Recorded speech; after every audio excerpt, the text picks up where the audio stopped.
Hello, everybody, and welcome to It's All the Work. As always, it's me, your boy, Big T, and then you've got Hanji Manji here down below, and you have Dreshin over here to the, what is that going to be? Is that to the right, to the left? I don't know. Then Dreshin's over there, next to me. Anyway, we had a really good Raw this past Monday, and today that's what we're going to be going over. We're going to be going over Raw. We're going to be going over some news that we have going on, and then Hanji and Dresh they're going to be running the actual news at the end. They got a couple news stories to go through. So without further ado, let's jump straight into it. Raw kicks off with the arrival of Jey Uso and Nia Jax, and then there was an Elimination Chamber and a SmackDown kind of recap, obviously just going over the stuff that happened with Cody Rhodes and Seth Rollins. Cody Rhodes laying down the challenge to The Rock, and basically The Rock saying, no, here's my rebuttal to that. And, you know, Jey, they showed Jey because Jey is supposed to go against Drew, and they showed Nia because Nia is supposed to go against Becky. Those are the two big matches that are announced for the night. Oh, shoot. Okay. Sorry, moved my mic to a new position. I might hit it a couple times. Anyway, we start off the night jumping straight into the Cody Rhodes and Seth Rollins segment. So Cody Rhodes comes to the ring and he says, what do you want to talk about? He says that he would love to talk about Roman Reigns, but he cannot because of The Rock being a distraction. You know, in this little spiel, he does a nod to Sting, kind of saying that it stings a little bit, kind of thing. So, and obviously, again, Sting had his retirement match. You know, kudos to Sting being 64, 40-year career, absolutely fantastic. So he talked about The Rock's 21-minute video. You know, Hanji, you were the one that actually alerted me to this long, ridiculous video. Did you watch the entire thing, or Dresh, did you watch the entire video? I watched it. It was a very long video of just him going over everything that's been going on with him, the bloodline, Cody, family, the Cody crybabies, and you know, to sum it up, he said it in the last couple of words. He basically said, and excuse my language, "Fuck your story." That basically summed up his 20-minute video. He could have just said that from jump, and that would have cut pieces of it. He could have just called up Dresh and had Dresh say that. That's how Dresh feels. Yeah, I mean, that's how a lot of people feel. We're over the story. It could be over with. Fuck it. That's fair. That's fair. What did he say about Cody's dog? Because full disclosure, I didn't watch the whole damn thing. And I know it's my job to bring people news, but a 21-minute promo randomly on Instagram was too much for me. I'm sorry. I don't even remember him. I know he said something about it, but I don't remember. He said something about it. Something about him with his dog, and just it was something slight, but I don't think it was so disrespectful. From what I remember, but you know, Cody's coming around like he's John Wick, like, you know, don't mention my dog because there's going to be problems. Like, what is he going to do? Is he going to smack up the Great One? I doubt it, but hey, what is he going to do? Is he going to become John Wick? You know, it is actually really funny because I got John Wick vibes too. I was like, what is he trying to, like, what is this? What is he trying to be Keanu Reeves right now? I don't understand. If anybody watched the whole thing or has a thought about it, please let us know. It's crazy. The Rock made a 21-minute video. What were we saying, Drew? Well, I think he started off as, you know, with the whole back to Cody and the promo with Seth. You know, that promo, I don't know that it was all that well done. I mean, I get what he was trying to get across. There was a lot of subtlety in that promo. You know, a lot of just hitting back to it. And one thing, it was brought up to me by people throughout the last couple days. If you paid attention during the promo, Seth is flashing the same L as The Rock through most of that promo. He's got his hand set like this through most of the promo. Don't know if it means anything. Don't know if it was coincidence, but Rocky's flashing it, and now Seth is flashing it. So we might have something going on in the background. Possible secret alliance. That would be wild. It could be. I think at this point fans are just looking way too much into things. I think the Rock doing the other thing could have been even an accident. I mean, I think everybody knows the Rock is probably going to turn, but still. Well, ever since Triple H said pay attention, fans have been just in it. They have been overly paying attention. It's like, look at stuff coming in with this haircut. Look at this. Look at his shoes. All right, you got to pay attention to The Rock's finger. You got to pay attention. He did look like an overgrown fucking highlighter, though. Jeez. But yeah. So basically, right, with Cody being out there, he started the 21-minute video saying that he called the fans crackheads and talked about his dog and that he rejected his challenge so that he could make a challenge of his own. Being that this challenge didn't only involve him, he called out Seth Rollins to the ring. So like Dresh was saying, Seth comes out. So, you know, something interesting when he called out Seth, a little bit of I guess a fan nitpicking or a fan trying to find something. Cody said something really interesting when he called out Seth Rollins. He said that he didn't think he was going to be at WrestleMania, which is very interesting. Like think of that. He won the Royal Rumble, so his character should know that he's going to be at WrestleMania. So the fact that he said, "I didn't think I was going to be at WrestleMania," was very interesting because you know, there was a rumor that Seth was going to have an injury angle and he wouldn't be able to compete at WrestleMania. Like that was the whole like thought process. And if that was the truth and that was the original idea, that could be a little bit of like what was supposed to happen spilling out. You know what I mean? Like him not really thinking and going off the rails and saying whatever he wants to say. So maybe the injury angle was a real thing. So who knows? So you know, Cody asks Rollins if he'll have his back at Mania and be in the match at WrestleMania Night 1.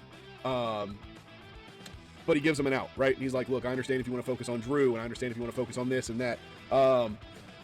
And Rollins basically says the same things that he said last week, right? He just kind of repeated the same thing. He said, you know, Reigns is going to have absolute power if he beats Cody.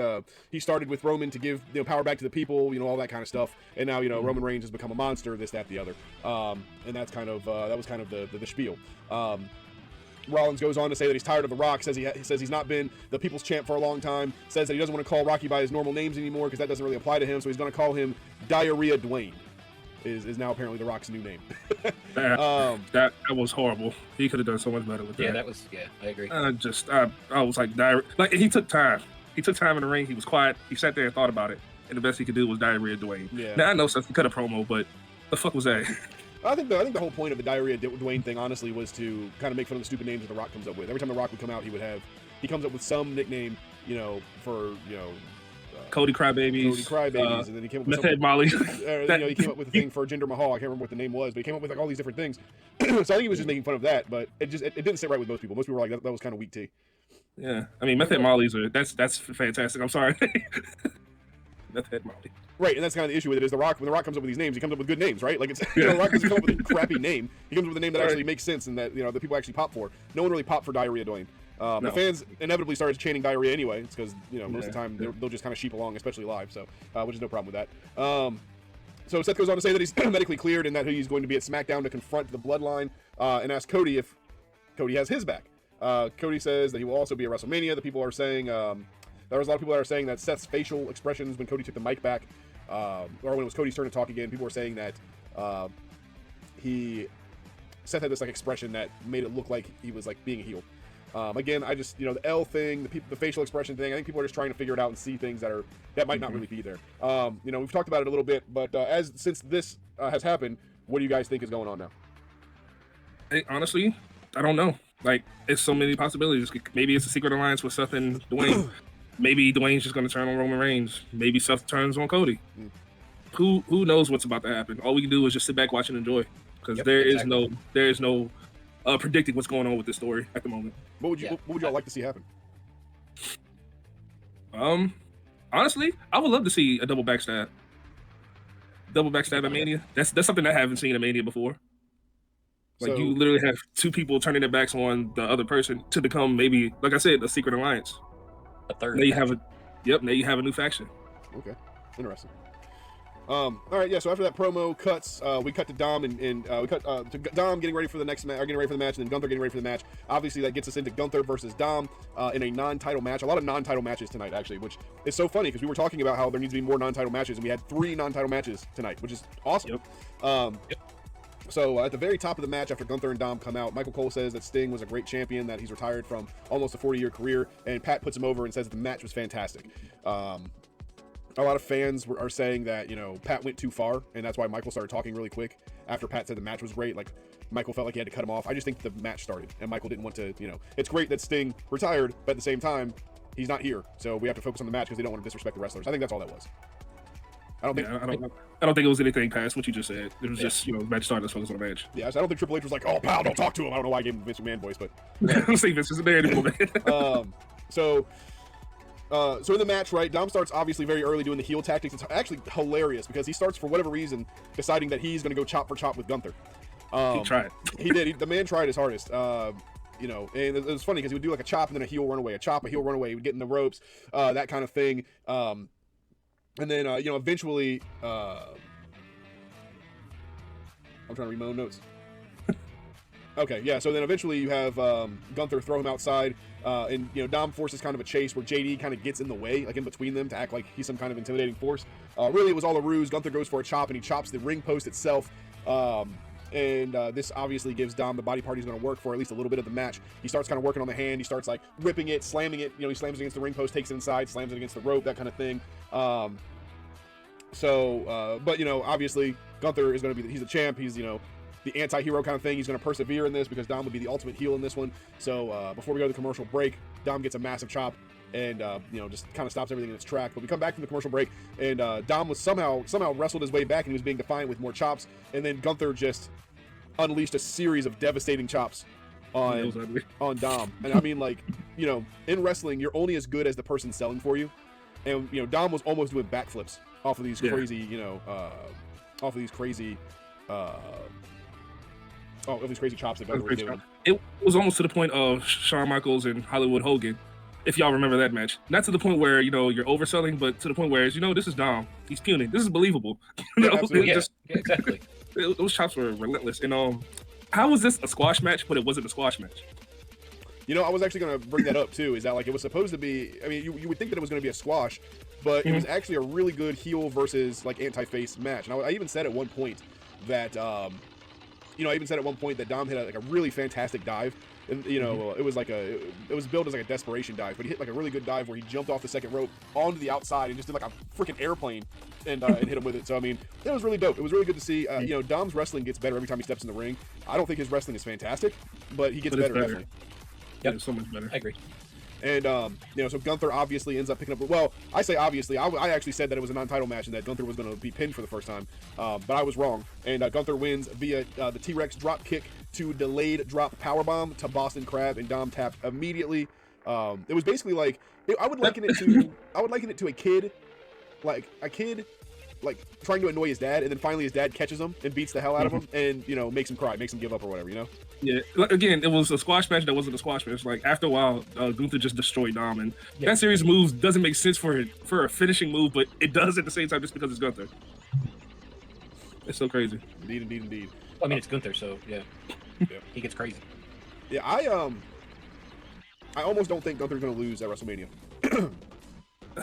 I almost think he's going to retain. The way he's back, I don't think he should at the moment. I think he still needs to have this run too. Like, I want to see somebody beat him. Just, it wouldn't make sense. It wouldn't make sense at this point. Absolutely.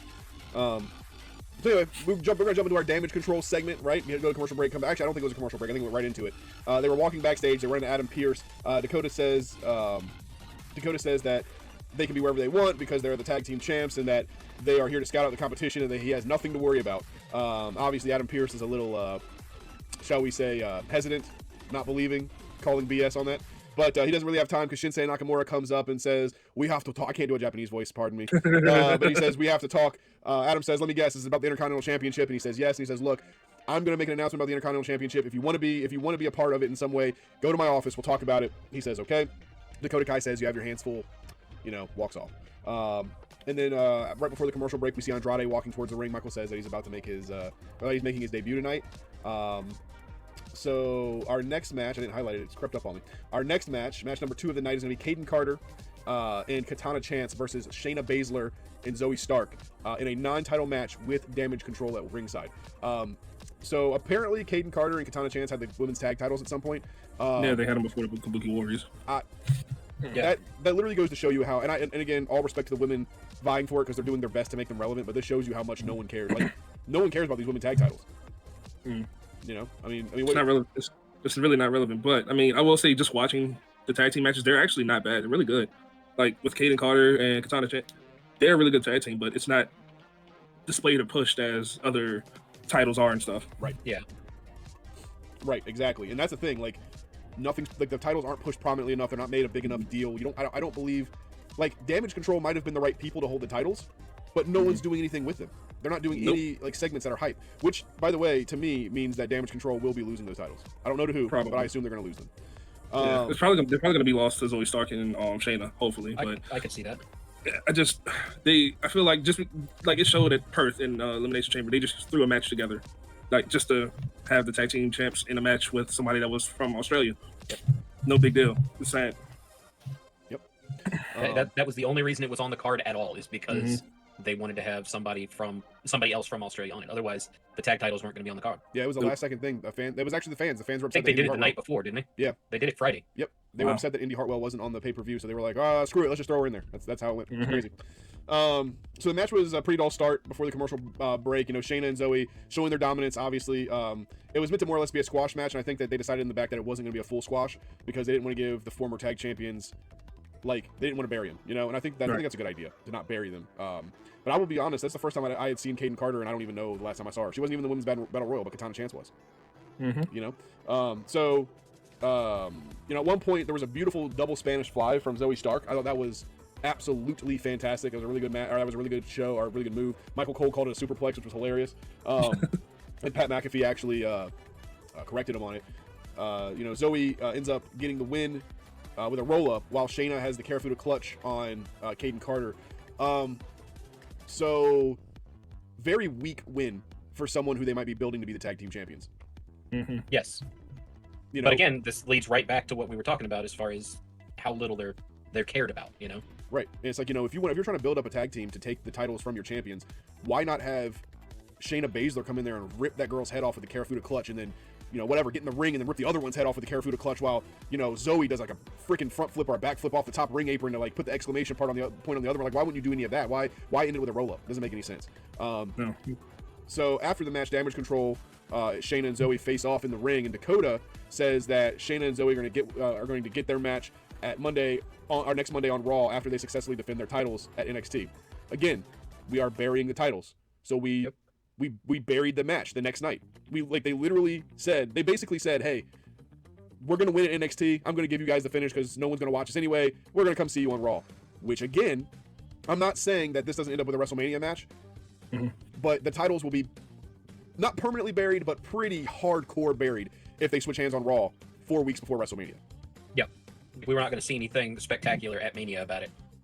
But yeah, so we're at a really crucial point with these titles, and what I'm hoping ends up happening is that we do a BS victory for Damage Control, like maybe Dakota Kai gets involved, maybe Io Sky gets involved, that ends up with Bayley coming out, you know, Bayley somehow on Raw for some reason, she comes out, and then maybe we get a 3-on-3 the Monday after or the Monday before WrestleMania. Like, maybe I'd book something like that, you know, and then the Monday before that, because we'd have a Monday in between, right? That's when you do your tournament, and maybe Shayna and Zoey win to get another chance, you know, at WrestleMania. Like, that's how you build that up. That's how I would do it. I mean, if you guys were going to build it, I mean, obviously there's more than one women's tag team. If y'all were going to build it, who do you want to see at Mania? Is it anyone other than Shayna and Zoey in your eyes? And how would you guys work it?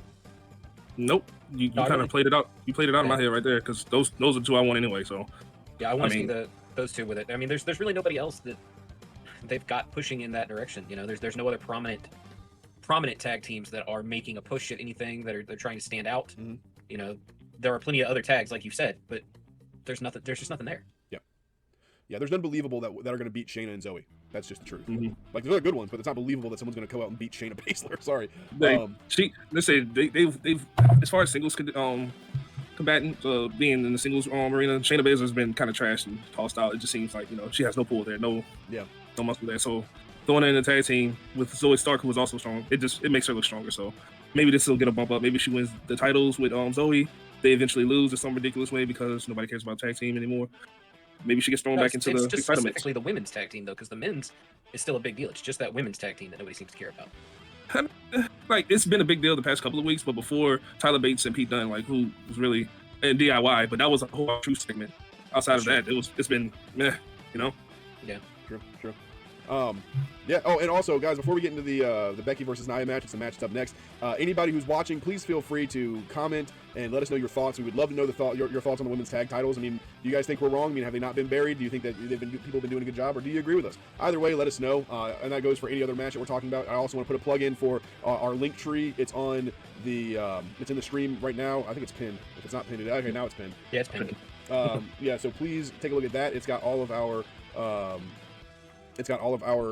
stuff, all of our links. We have a Facebook now. It would be nice, you know, to have a bunch of people on the Facebook. We are going to be on there constantly posting things daily to get more conversations started, and that will probably in the future take the space of the news segment at the end of our videos, and we might start doing something different. So yeah, that's my little spiel. Moving on to Becky versus Nia.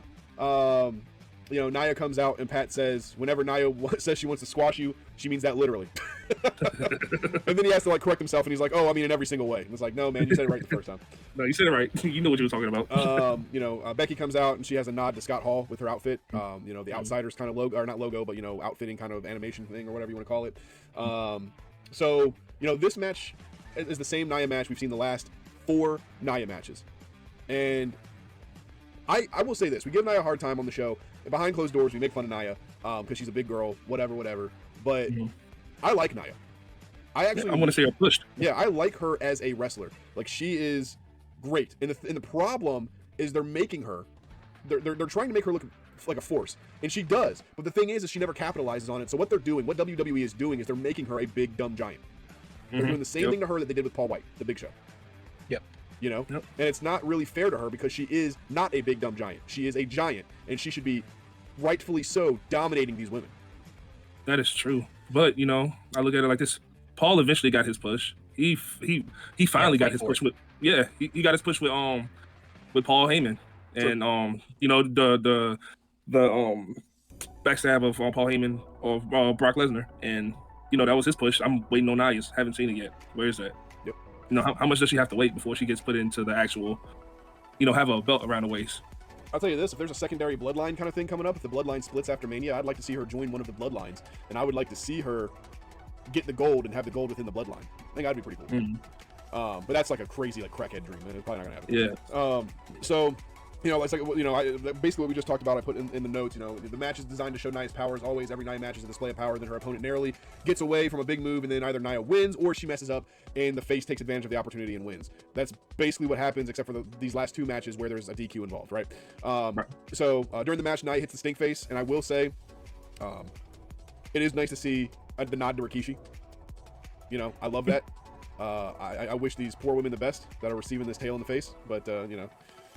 Whew. Anyway, so I will say that all of the things that we've said about Nia is true, that she is a good performer. She does still have her botches, though, and I do think that sometimes her size plays against her. Meaning, there was a missile drop kick done that was supposed to send Nia outside. Becky from the top turnbuckle hits Nia with the drop kick. The drop kick is missed. Nia goes for the bump a little early, and then when she kind of bumps, she stumbles and then she rolls to the outside. It was supposed to be a missile drop kick that hit her in the chest and knocked her outside. You know, but we come off of that. Nia ends up on the outside, obviously, and then Nia hits a big Samoan drop to Becky on the outside. You know, kudos to anybody taking a bump on a concrete on a mat. Y'all saw me take those bumps I took the other day in the wrestling ring. You know, I feel great today, actually. But last week when I took those same two bumps, I felt like crap for about a day and a half. Because if your body isn't used to it, you're effed, you know? And you cannot get used to concrete. I'm sorry. You can get used to a ring that bounces and crap, but concrete, I don't know. Concrete is different. Concrete is crazy. Yeah. So, you know, we come back from the commercial to Nia throwing Becky off of the top rope, or off of the top from a failed superplex, and then Becky takes a second rope leg drop. And when I say second, I mean Nia was standing on the second rope and hits her with a leg drop, which was massive. You know, I think I said last time she hit that leg drop, we should just call that the tree trunk, because that's like, because that is just, man. So Becky has a good spot a few moments later where she does a front flip off the top rope to Nia, but Nia messes it up again. So Nia bumps early, and when she bumps early, Becky has to like crab crawl up Nia's body to get to the actual pin and be in the spot she was supposed to be in. And that was like, I mean, there's only two mess ups from Nia. And again, just reporting it, all the respect to Nia and what she does. Just saying, it was a couple mess ups. It happened. It happens. You know. So anyway, Nia kicks out of that and they wrestle around again. Nia goes for her Annihilator, and then she misses with it. And then Becky puts her in the disarmor. Nia is moving around the ring, tries to get out of the ring, makes it out of the ring, holds on to Becky in the disarmor, and throws her against the barricade. So after she hits the barricade, Nia picks her up, throws her back in the ring, and then this beautiful Liv Morgan jumps off of the barricade and attacks Nia, puts her down. Becky wins via DQ. Obviously, after Nia? No. Yes, okay. Right. Yeah. Nia wins via DQ. So now Nia has those two wins, one over Becky, one over Liv. Disqualification, obviously, but still wins in the books. Becky and Liv get into it in the ring. Not physically, they're just yelling at each other. And then Nia pulls Liv out, kind of throws her down, gets Becky out of the ring, and delivers a Samoan drop to the ring post on Becky, which is becoming a Nia normal move, which is a really good move for her. It looks devastating and crazy. I mean, it was a little sloppy, but still, it just every time she does it, I think it's meant to land how it lands. I don't think it's supposed to be like any which way, because I mean, you're just throwing someone against the ring post, it's gonna hurt, and then they hit the ground, it's gonna hurt. And then she hits a leg drop on Liv before she exits. Again, hits the big tree trunk. So obviously next week we're doing this match. We'll get to that where they announce it, but you know, what do we do with Nia? Is Nia just gonna miss WrestleMania, or like I'm very like Nia's looking very strong. So do we pick up another match with Nia at Backlash? I don't think they're going to have anything for her at Mania. I think we're going to have to wait till after Mania. Like, she had her shot at Elimination Chamber, and she didn't get it. So I think they're going to back her off and hold her until after Mania before they try and start another story. Yeah, I tend to agree. Since Becky and Rhea kind of have their story played out, it's nothing there. So maybe that leads to Becky winning, and then Nia, coming and trying to take her throne immediately at Backlash. Yep. Okay. Which would, I would thicken the story a little bit. So I don't think it'd be a bad idea. So I guess it makes sense to keep Nia looking strong because it's like, what else are you going to do? You can't just let her fade in obscurity. And I could see Nia being the women's champion by SummerSlam. Titles need to start changing hands more quickly, so I can see it happening. Yeah, these 2-3 year runs with the fucking titles, it's a lot. It's a lot of time. I understand they hold the title, they make the company money. It takes, you can't have somebody be the title holder for a month and a half and then change it and hope to make any money off it, because that's just not how economics works. I get that, but when you've got the same person holding the belt, for a year and a half, you've come to just know that it's going to be, oh, Roman's in the ring, cool, we know what's going to happen. There's no mystery to the storytelling anymore until certain pay-per-views. Right. But I will say the two champions that make sense of their yearly reign right now is Gunther and Roman, because Roman started off just winning by himself, but now he has the bloodline to back him up. It's like they said, beat him. You have to beat the bloodline in order to take the title. Just like with Gunther, you have to beat Gunther. Gunther's been killing it. It makes sense. Nobody's been able to step up to beat that. He's got Imperium, and he's never even needed Imperium. Doesn't need him. He does not need him. Because you saw him go to battle with Drew and Sheamus last year. That was a crazy match. That match was crazy. He deserved that win. I feel like there's nobody over more than Gunther right now as far as champions go. Because beat him. Yeah. That's what it comes down to, is you've got to beat me. Come on. Yeah. Fair enough. So we cut to Ricochet making his case for the IC belt known. He needs to get out of there. I don't know why he's there. Just get him out. I'm sorry. Yeah, where have you been? Why are you here now? Get out of here. Sorry. No, you're fine. Yeah, Adam says he's about to make his announcement. Ricochet walks off screen. Judgment Day walks in, and they say that JD needs to have a shot. Adam tells him to make his case, and we go to a commercial, which I thought was hilarious. I thought that was he's like, tell me why, and he was like, you need to give me a shot because, all right, pepperoni pizza. It's like, what the that's basically it. JD McDonough, come on. Yeah. There's no lie in that segment. Yep. So come back from the commercial break, and Liv and Becky confront each other. Becky says we can cry about it or we can fight about it, so let's fight about it next week. Liv says that would be great. Walks off the screen. Rhea walks in screen and laughs at Becky and walks away. I want to say, and I don't know what it is with me and blondes in wrestling right now, but I've got to say that Liv's facial expressions while Becky was yelling at her, it was very good acting, in my opinion. Becky was yelling at her and she had these wide eyes or whatever, and when Becky made a snarky comment, she kind of did this side laugh or whatever. I don't know, it was really good. In my opinion, it was very good work. It was very good on-screen work or whatever. And I say I don't know what my thing is with the blondes or whatever. Tiffany Stratton, I think she's amazing. I think she's the next big thing as far as female wrestlers are concerned. Liv, I think Liv is fantastic. I think she needs another run at the title, or at least the run she's going on right now. I think is great. And just beforehand, she's going to get it with this run. Yeah. Yeah, and the thing is, beforehand, I wasn't looking at them, and then after the Elimination Chamber, I was like, oh, wait a minute, there's really some stuff going on here, So anyway, Adam Pearce, then he's telling everybody, oh, I'm about to make an announcement. His announcement is a damn video segment. It's how did he make this video segment in 2 seconds? I don't understand. He was just talking to JD, and all of a sudden, here's the match. It's what is going on? So look, I will say Adam Pearce is working hard. Is the most on-screen GM I've seen in a long time. Adam is just on it. Every night somebody's in his office. He's talking to somebody. He's deciding this. He's making this match. I have not seen a GM get this much on-screen time since Teddy Long. And you're gonna face the Undertaker. It's insane. Yeah, it's insane. Yeah, him and Nick Aldis are doing a great job. I think best GMs I think we've had in a while. Since Paul Heyman and Bischoff the first time, not the second time. Ooh. Oh, I was saying the second time was a little shaky. The second time was a joke. Bischoff was out in the first week. What the hell? So anyway, this gets. I'm sorry. So the match announced was Sami Zayn versus Shinsuke Nakamura versus Ricochet versus Bronson Reed versus JD versus Chad Gable in a gauntlet match. Which means two people start, one person's pinned, the next person comes out. The next person's pinned, the next person comes out. That's how you run the gauntlet. Should be really easy, really interesting to see and entertaining. Obviously, the last person that comes out has the bigger upper hand. In my opinion, it's got to come down to Sami Zayn and Chad Gable, right? It makes the most sense. Yeah, that makes a lot of sense. Who else would it be? Bronson Reed. Bronson? Maybe he could, but there's no story with Bronson and the IC title. Also, someone has to be the first to go out. That's the question. So who gets pinned first? If it's JD 1 or 2? Well, if JD's 1 or 2, then it's JD. But if it's not, Yeah, like, did they bring Ricochet in just to bury him? probably. So if it's Ricochet, what if it's Ricochet versus JD? Who goes out first? JD. JD? Yeah. Really? Yeah. Wow. And then if Bronson Reed comes out, Bronson Reed goes over Ricochet. And if Shinsuke comes out, I think that Shinsuke goes over Bronson Reed, and I think Sami goes over Shinsuke, and then it's down to Chad and Sami. But they might start it with Sami coming out first, having Sami beat Shinsuke, then Sami beat Ricochet, then Bronson, then JD, and then having Chad pull it out at the end because Shinsuke interferes. Could be that too. Maybe.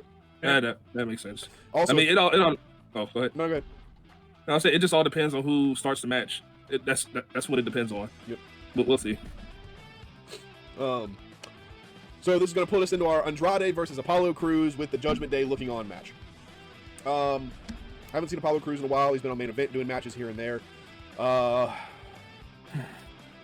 both wrestlers make their re-debut on the main roster, basically. And they start off with a handshake. Apollo hits a superplex on Andrade, and then Andrade buries the superplex and hits a Three Amigos immediately, which makes no sense for a couple reasons. One, why do you do that to another wrestler? Apollo just did a superplex to you and you're hitting a Three Amigos, number one. Number two, why bury the move? Like, why bury a superplex? You're jumping from, you are like 12 feet in the air hitting the ground, and you're gonna bury that move. Like, why would you do that? It doesn't make sense. I mean, it doesn't really make sense. I mean, that match in itself was kind of, I don't know, seemed a little ham-fisted. Like, everybody was trying to prove that they had a reason to be there. I mean, Apollo Crews, no offense to him, I love him as a wrestler, but he hasn't had a reason to be there in a long time. It's as far as burying that move, same thing with the super kick, just another move just to get over. Like, there's nothing crazy about it. It's just a move now. But yeah, that match, I don't know. I didn't like it. Didn't really pay too much attention to it. Yeah. I felt like they buried Apollo Crews a while ago, and now he's just there. I'm trying to figure out if it was the mic work or his mic was fantastic. I'm sorry, that's just how I feel. It wasn't the standing shooting star press that buried him. I know that. I mean, I don't know. Like, he just got pushed aside. Like, this is not a large man, but a very athletic man who could do so much for this business and put certain belts in the spotlight. But now it's just weak sauce. That's all it is. Well, there's a lot of that though here lately. If you're not that, the ultra elite inner circle, it seems half the time you don't really get much of anything done. That's true. But I mean, at least some people win matches. He hasn't won a match in what? Well, he hasn't. Let me rephrase it. He hasn't won an on-screen match or on-screen rival for what, 2 years maybe now? Yeah, it's been a long time. So nah, they just wasted. Sorry. Yep. No, okay. I will say that G and I have been very, very big fans of Apollo Crews since the NXT days. Like, the dude was a monster, and G and I saw him getting buried as soon as he came to the top. And the thing is he has a U.S. title run and Intercontinental Championship run under his belt. And a lot of people forget about that because he's been just completely buried, completely destroyed. Yeah. And G and I just got more and more and more upset with it, and then finally he just faded away into obscurity, man. It's almost like, and I hate to say it this way because this sounds terrible, WWE, and I'm not accusing this, I'm just saying that this has been a fact. WWE has been accused of racism in the past, and like, to me, it almost feels like we have one Bobby Lashley. How many do we really need? Yeah. That's how it feels. You got one Bobby Lashley. You got one Bianca Belair.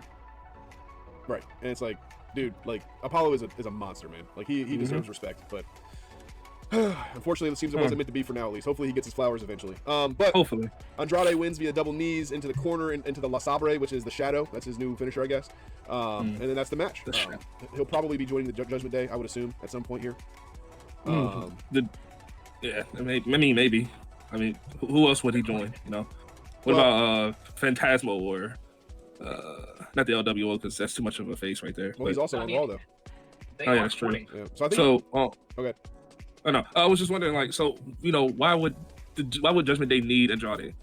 Like, what is going on there? I don't think that they looking need at a possible split. Yes. We're looking at a split in Judgment Day. And if you look at it and you talk about it, you see, I know there's a segment coming up where they're back in the back room, right? Or is that one that was done off air, where they were back in the medical area after Little Boy Blue got his ass beat? I think there was a segment. I don't know if I actually have notes on that one or not. So the segment was, fucking Rhea Ripley sitting back there coddling Dom, asking him what the hell he was thinking, trying to go blow for blow with Gunther, rubbing his battle wounds and all this. And then Damian comes back and looks at JD and says, JD, you're going to deal with Gunther. He looks at his partner, whose name escapes me at the moment, I'm horrible. Finn Balor. There you go. He looks at Finn and says, "We're gonna go make things right with Imperium." And then, as they're all getting ready to walk out of the room, Andrade comes in and says something in Spanish to Dom, daps Dom up, and then walks out. And Dom points at him and says, "Take care of him, keep an eye on him. He's going to be an asset to us later." Yeah. So I think that this is how Priest turns face. Really? Yeah. You think Priest turns face? Believe it or not, I think that's what's going to happen. I think a lot of crazy things are about to happen at WrestleMania. So I can't wait to watch, man. Yep. So we're gonna move into our Sami segment. Sami Zayn talks about this match being the most important match to him, the Gauntlet match, obviously. And then Ivar comes in the shot and says, he knows that he can beat Gunther, but he knows that Sami knows that he can't beat Gunther. And Sami says, "Well, I know I can beat you. Let's go." And basically the match is made for later on in the evening. Then we cut to Candice LeRae and Indy Hartwell talking, Tegan Knox and Natalya talking, and then also Ivy Nile and her partner Maxine Dupree, I think is what her name was. Dupree. I forgot her name until just now. Maxine Dupree talking. Basically, Candice LeRae is very frustrated about the tag titles and stuff, and kind of goes off on Maxine Dupree. Says that Maxine can't lace her boots. Indy apologizes and kind of walks off screen. I think we're going to see a tornado tag after Shayna and Zoey lose. I think it's going to be Candice LeRae and Indy Hartwell versus Tegan Knox and Natalya versus Ivy Nile and Maxine Dupree versus Shayna and Zoey, and I think that obviously they go over again and go back to WrestleMania. I think is what's going to happen. No, that sounds like a plan. I can believe that. Yeah. I don't see anybody else competing for those belts. So. Okay. So we're going to go into Finn Balor and Damian Priest versus Imperium in a non-title match. Another non-title. Not bad. So this match was an interesting one in particular because both are supposed to be heels at the moment. We start off with Balor and Kaiser. Priest ends up getting a tag, and Cole starts talking about him cashing in the briefcase. So this might not mean anything, or it might be him bringing up the briefcase because maybe he can cash it in at WrestleMania. I mean, he has a few months before he has to cash it in at the next Money in the Bank, but maybe he does it at Mania. I would honestly enjoy it. Do you think he would cash in on Gunther just to take care of him? I think that it's possible. I think that it's very possible. I think it's possible that we see Chad Gable actually beat Gunther, and then Priest come out and cash in. Yeah, that's because I always mention the world heavyweight championship in the Universal, but honestly, the more I'm watching, the more the IC championship makes more sense. Yeah, but it could be a curveball. Who knows? Yeah, I mean, I could also see Seth turning heel, and then Drew is also heel, and then Drew beats Seth, and then Damian Priest comes out and beats Drew. I can see that as well, and you have a face as your champion still. I can see it. I don't think that's going to happen. I think that if he doesn't cash in on Gunther, he doesn't cash in at all at Mania. Right. I think he would like to go after one of the heavyweights, but I don't think he's got the chance at it. I think the IC is his only route to using his Money at the Bank successfully. I will say this. If they lose the tag titles to DIY or whoever ends up being in that match, if they lose their tag titles, Damian 100% will be cashing in, and you can bet on that. Facts. That's facts. Because he cannot live in a world where the Judgment Day does not have titles. As a matter of fact, the Judgment Day will 100% break down if he lives in a world that they don't have titles. So anyway, we see some old school abdominal stretch heel work from the Judgment Day. It ends up getting reversed by Ludwig. At some point, the Judgment Day realized that the crowd wanted them to be faces, so they actually played into the face role because you need that face heel work. So Judgment Day played in as the face. That's why I say that it's possible we get a face turn from Priest. Priest ends up getting a hot tag. He makes good on the threats to punch Ludwig in the mouth from earlier in the match. He gets Ludwig and Vinci in opposite corners and starts doing a series of clotheslines before throwing Vinci out. And then Kaiser ends up hitting a really good Death Valley driver on Finn, and they mess up a top rope spot, which turns into a roll up, which I thought was very interesting. Finn hits a drop kick to coup de grace on Giovanni Vinci, and then Ludwig Kaiser breaks at the pin. Priest gets pissed off, sends Ludwig outside. Priest then gets a tag and runs rough shot on Giovanni for about a minute before hitting the South of Heaven. Judgment Day wins via South of Heaven chokeslam. What do you guys think of this? Good match. Like you said, good heel work from Imperium. Damian Priest, again, the beast, showing that he's strong. Kind of don't need Finn Balor, but, still a good fit for right now. I was like, Finn really doesn't, at least to me, Finn doesn't seem to be there. Like, he's actually in it. Finn's in the ring for a little while. He gets his ass beaten. Then Big Boy comes in and puts the boot down and reminds people why he is who he is. That's facts. Finn, he's there. He hits his coup de grace every so often. You'll get the Falcon Arrow or the what's it called? I cannot think of it at the moment, but he gets his movesets in. But yeah, it's the Damian pre-show. Whenever it's the tag team, it's the Damian pre-show. Sometimes Finn will finish it, but most of the time it's because Damian did something for him to finish it. All right. And we just got a follow. We got a follow from the Majestic iOS. Thank you for the follow. Appreciate you. If you have any welcome. If you have any opinions, please let them be known. Nothing hurts our feelings. You can be as rude or as nice as you want. Boy.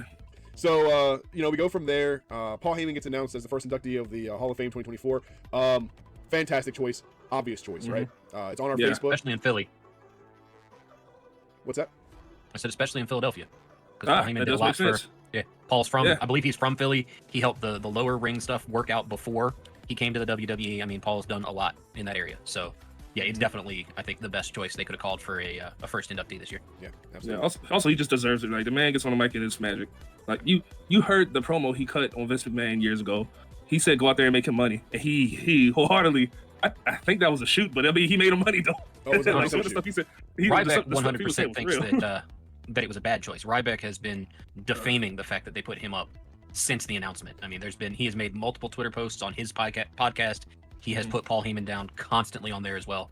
Ryback is pissed that Paul Heyman got this nod. Well, Ryback's an asshole, and he is the only person that if I had the opportunity to interview, I wouldn't interview. So he's the most negative human being that I've ever heard of in wrestling. So no, I would love to interview him. Like, let's interview him. Like, why? That's all we have to say. Why? Why are you the way you are? Here's the problem. Ryback could kick my ass, so I also don't want probably. You know what I mean? Like, I don't like him, but I also will acknowledge the fact that he'll beat the hell out of you. So you know what I mean? You just look. We're just asking questions. Just why? No, I'm not trying to be the next meal. I ain't trying to do all that. Also, okay, Unicorn, yes sir. Thank you for showing up, man. I do appreciate you being here. I know that I've been posting in your Discord for a while. Like I said, if you want, man, you can put the Discord link in as well anytime. If you want more people to join, definitely put the Discord over. Definitely, 100%. I appreciate you helping me. But yeah, again, so who inducts him? That's the question. I think I know my obvious answer, but I want to hear what y'all think. It would have been Brock, but I was gonna say, it would have been Brock. That was my first choice with Brock, but it can't be him. So I say CM Punk maybe. I say CM Punk. He's a Paul Heyman guy, and it makes sense. CM Punk makes his return. He's kind of the talk of the town, even though he's not wrestling at the moment. He's still in conversations. CM Punk. Yeah. Okay. Yeah, I think CM Punk is the obvious choice. He's a talker as well. He obviously got his talking ability from Paul Heyman. Being able to work the stick is something that people naturally have. Some people can also learn it, but I think that you're terrible, G. I know what you're thinking. You're terrible. but no. So Paul, CM Punk obviously had it naturally, but Paul obviously taught him a lot. Yeah, Michael Cole. Michael Cole even said that Paul taught him a great deal. Michael Cole obviously has the ability to talk and to interview, but he said that Paul helped him out immensely. You know what I mean? So yeah, great choice for Paul. G, get your mind out of the gutter. Moving on to the Drew McIntyre segment. Drew says that Seth didn't listen to one word he said. Kathy Kelly said, "Do you think that Seth listened to your advice?" And Drew said, "No, not even a little bit." Like still, bada boom, the realest dude in the room. That is Drew McIntyre, 100%. Tell it like it is. He says that Seth is a spotlight junkie, and every major return there's been, Seth has been right there. That's 100% true. I didn't even think about that. That is true though. Seth says that all he wanted from Jey was an apology, but he'll be the bigger man and apologize first for what he's about to do to him. We have another Damage Control segment. So we've talked about Damage Control not getting their respect, as far as the tag titles and their positioning and stuff. Triple H obviously putting them on the show 3 separate times to showcase them, I think is a great idea. That makes them feel like a big deal. And Rhea, who is a bigger deal than Damage Control, arguably, was only showcased twice. Damage Control 3 times. And the thing is like, if you're a normal fan, you know what's been going on. But if you're not a normal fan, you see Damage Control 3 times and Rhea twice, and you're like, oh, Damage Control is a bigger deal. And like doing those little things is a great step for making the women's tag titles and women's wrestling in general, that's already big, but the tag titles themselves, big. So anyway, I'm sorry. So basically, Rhea goes up to Io Shirai or Io Sky and says, "Stay out of my territory." Io Sky looks at her. Another more good facial expressions to kind of get your, like, a face can say things without saying things, and Io and Liv both did a great work with that. Io said 1,000 words without saying a word. So I thought that was pretty cool. And I will say, so sometimes I'm a little ignorant, and I was like, why is Dakota Kai the face? Like, it doesn't make any sense. Like, Dakota Kai is automatically the face. I don't understand that. And then I realized that the Kabuki Warriors, Io Shirai, they need a mouthpiece. They don't speak the best English, and I bet you they're all really good on the mic. Just not in English. So they need Dakota Kai there. Because at first I was like, why is Dakota Kai there? I was like, that's effed up. And then I was like, oh, she needs to be there because they can't speak and let things be as devastating as they would normally be without that mouthpiece. So I get it. I get it. Which is why they called Dakota Kai back up when Bayley stepped away from Damage Control. That's good, like behind the scenes storytelling and keeping them strong. I like that. Just a side note. Then we get to our moment of the night. Sami Zayn versus Ivar with Valhalla. Valhalla comes out with the antlers, and apologize for anybody listening with sensitive ears. Michael Cole pops a whole boner from these antlers. Man, he's mentioned the antlers every time he's in a segment, and Ivar's Michael there. Cole 100% needed new pants. Yeah, every time Valhalla's there, he's wearing the horns. She's not wearing the horns today. She finally wore the horns. Yeah, I think I'm going to clip every time Michael Cole says she didn't wear the horns, she didn't wear the horns, she didn't wear the horns, and then, oh, the horns are here, and then I'm gonna, like, I think I'm gonna make a short out of that. I got to make a short out of that. So she comes to the commentary, puts the antlers on Michael Cole, and he keeps them on for the entire match. He gets a huge pop from the crowd. Pat says that Michael exploded all over himself, and Michael was like, I don't know if you can say that. And he was like, I was saying with excitement. Michael, what are you talking about? So meanwhile, Ivar is absolutely dominating Sami inside the ring, hits an impressive spinning power slam. I like his version of the Randy Orton slam, because obviously he can't do like the crazy quick thing, so he picks him up and just does a kind of a tilt-a-whirl kind of, slam almost. So Sami ends up getting the upper hand, sends Ivar to the outside, and does an over-the-top front flip on Ivar, which is very impressive. Most people just do it through the ropes. He still does the over-the-top, which I like. Sami goes for a tornado DDT, which Ivar counters, and when he counters it, he literally stops it dead in his tracks. And, like, it's impressive because it's a feat of strength, right? Like, they're in the middle of momentum, and Ivar stopped it. Real or fake, whatever you want to think wrestling is, that's impressive. That was impressive to me. Picks Sami up, throws him to the outside over the top rope. He then gets on the apron and does a front flip of his own. After he connects, Valhalla runs up to Sami and just goes, ah!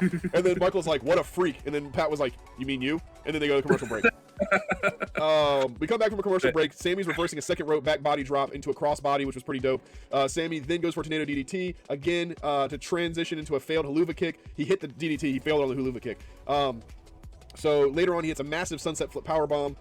They did a lot of really big moves in this match, which I really enjoyed. I love seeing the big guys, slapping man meat, but then when you have like a medium-sized guy and a big guy, it's fantastic when they're doing big moves. Sami goes for an exploder suplex, which at first was blocked. He beats Ivar down a bit with a couple of clubbing blows. Then he hits the exploder suplex, goes for a haluva kick. It gets reversed by Ivar into a sit-down squash in the corner.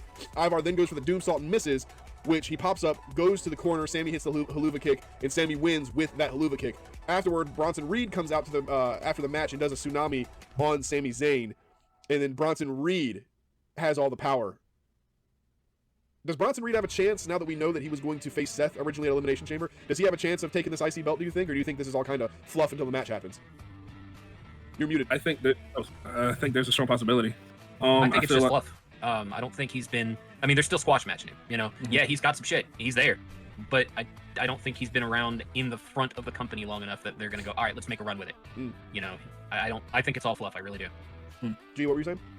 I think it's a strong possibility. The only reason I say that is because Gunther hasn't faced anybody like Bronson Reed.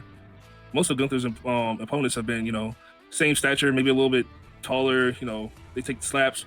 He hasn't faced a real monster like a big guy, like Bronson, like real big guy who could just kind of flatline him per se. Does the ring general have the technical skills to take him out? Sure, but can he? I don't know. I don't know if maybe Bronson Reed overpowers him. Maybe he legit just sits on him and wins the belt. Yeah, fair enough.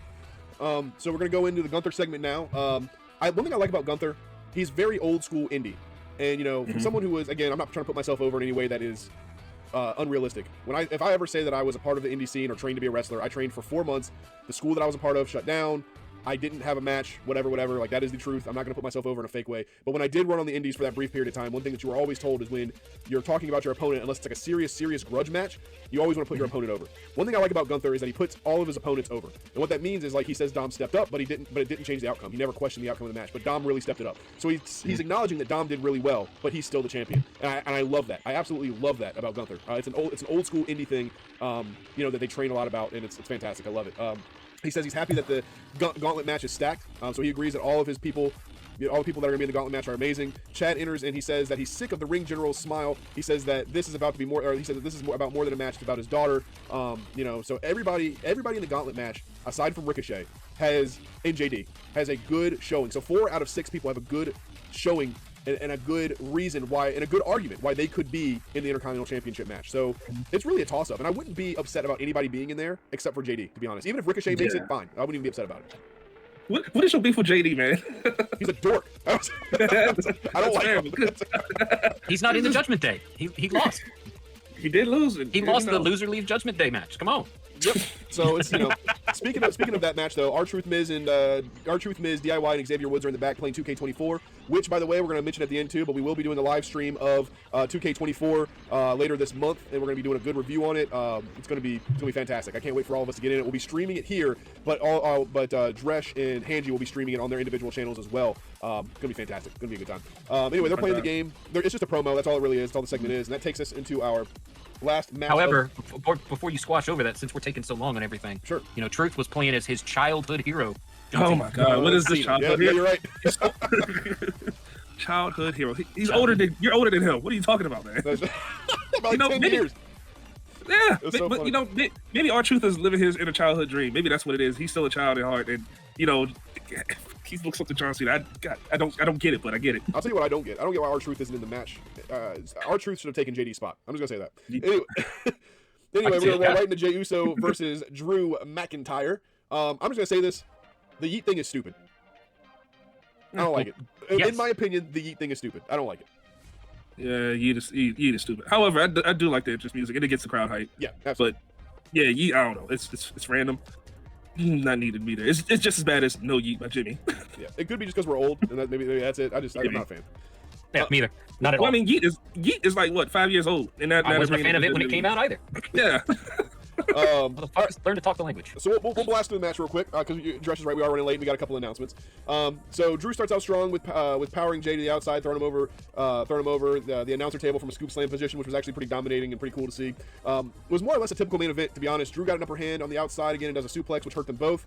Between those two outside segments was about 4 or 5 minutes, so that tells you there's not a lot happening in the match. Just normal moving around stuff, hits, corner, this, that, whatever. Match is going fine until, fine and normal until Solo comes out, stares down Jey, causing a distraction. This allows Drew to hit a future shock DDT. After the near fall, Cody Rhodes comes out and chases off Solo. I did think it was weird that Solo came out. And the reason why is because Jimmy's going to come out later. McIntyre goes for a Claymore. The first Claymore misses. Jey gets the upper hand until Jimmy comes out, stares down Jey, and then McIntyre hits the Claymore. Drew wins via the Claymore, goes over Jey. After the match, Jimmy grabs a chair as Drew walks away. Seth runs out to help Jey. He runs past Drew, and Drew is like, what the F? Rollins talks some trash after he, dumps Jimmy out. Turns around, gets a Claymore from Drew, who had returned to the ring. Drew grabs the title, tells Rollins not to be selfish, to stop being selfish, focus on the right things. Raw comes to a close as the crowd is chanting CM Punk to Drew. Your matches next week are Becky versus Liv, Shayna and Zoey versus the Kabuki Warriors in the Gauntlet match with Sami, Ricochet, Chad, Bronson, Shinsuke, and JD.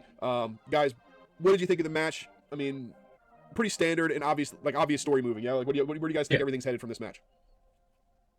Typical Bloodline story. There's going to be some interferences coming soon. You were right about the Solo thing. That was just kind of weird. It was just random. I expected Jimmy, not Solo, so maybe there's something there with Solo, Jimmy, and Jey still. I don't know. Maybe they're trying to ruin it to where Jey has no choice but to come back to the Bloodline. I honestly see we are more than likely at WrestleMania going to have a Jimmy Jey match. Mm-hmm. And at the end of that match, they're gonna do like most brothers do. They're gonna get in there. They're gonna beat the ever-loving Hades out of each other, and then they're gonna realize, oh yeah, we were better together, yeet, and they're gonna go back to doing shit together. Now, whether that puts Jey back into the Bloodline or it pulls Jimmy out, it's gonna be one of those two situations, I think. Okay. Very interesting. And Solo is prepping, because you got to remember, Roman has said that when he vacates the title of head of the table, Solo is supposed to take over as head of the table, as the tribal chief. So that's why I think that's why Solo shows up as much as he does now. He's more just trying to step up into that role and show that he can be the same dickhead. Gotcha. Yeah. All right, well, guys, that was Raw. As far as news is concerned, let's skip it. Ran a little bit late. We're gonna put the news on Facebook. So the news will be on Facebook tonight. So all the different articles that we have, we're going to post. You'll know who posts those news articles. After we post the news article, we're going to put a dash and our handles at the bottom. That way you'll know who you're interacting with. And if we chat, we're going to do the same thing. We'll put dash and our title at the bottom, just so you know who's commenting and things like that. Things to note that are coming up, some exciting things. We're going to be reviewing Raw next week, Wednesday instead of Thursday. Some of us have some commitments that are going to make us not be able to get here. So Wednesday the 13th at 8 p.m. Eastern time, we will be here. It'll be me and G. Dresh has something going on the entire kind of time frame that we have, so unfortunately we won't have Dresh. The week after that, we won't have G. The Sunday before that, we won't have me. So we just have some things. Life gets busy, but we are going to continue to bring you the reviews, the news, in interviews, which I have an interview, our first interview with Ace Montana, big Ace Montana, a local wrestler. He's been wrestling for 20 years.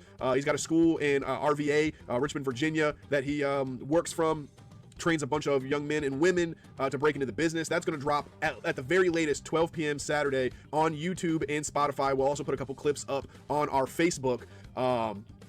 You know, check our link tree in the comments here that we had pinned. Check that for all of our socials. And the last thing to note is we will be running a live stream of 2K24 Tuesday, March 26th is going to be our live stream of that. We'll be doing a review and just playing and talking about different things as it pertains to the game. It'll probably be, probably an hour of us just playing the game, working a couple matches, this and that.